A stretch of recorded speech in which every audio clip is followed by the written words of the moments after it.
राष्ट्रभाषा पर सबसे अच्छा निबंध कैसे लिखें? चलिए आपको बताते हैं। इसके लिए सबसे पहले रूपरेखा लिखेंगे। रूपरेखा में प्रस्तावना, राष्ट्रभाषा का अर्थ, महत्व, राष्ट्रभाषा के रूप में हिंदी, राष्ट्रभाषा की आवश्यकता, चुनौतियां, वर्तमान स्थिति और उपसंहार।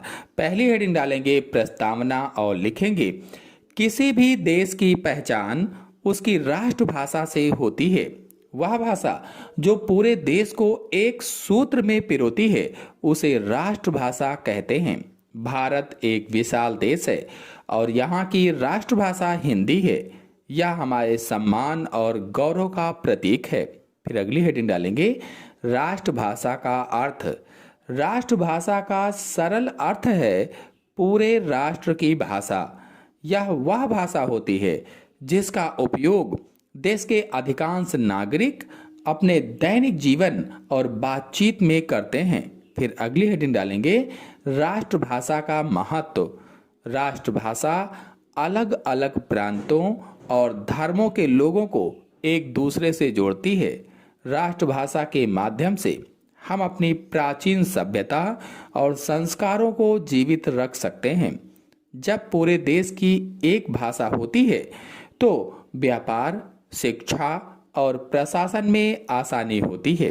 फिर अगली हेडिंग डालेंगे राष्ट्रभाषा के रूप में हिंदी।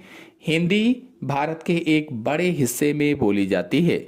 इसकी लिपि देवनागरी है जो बहुत ही सरल और वैज्ञानिक है। हिंदी न केवल बोलने में मीठी है बल्कि इसे सीखना भी बहुत आसान है। फिर अगली हेडिंग डालेंगे राष्ट्रभाषा की आवश्यकता। एक विशाल देश को एकता के सूत्र में पिरोने के लिए एक राष्ट्रभाषा की बहुत जरूरत होती है।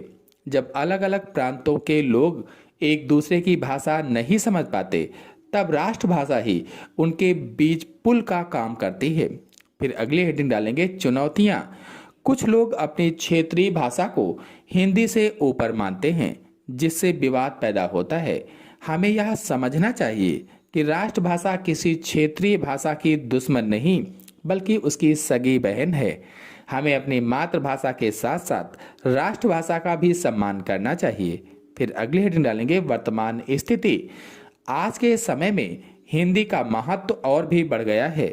यह केवल साहित्य की भाषा नहीं रही बल्कि तकनीकी, विज्ञान और इंटरनेट पर भी तेजी से फैल रही है।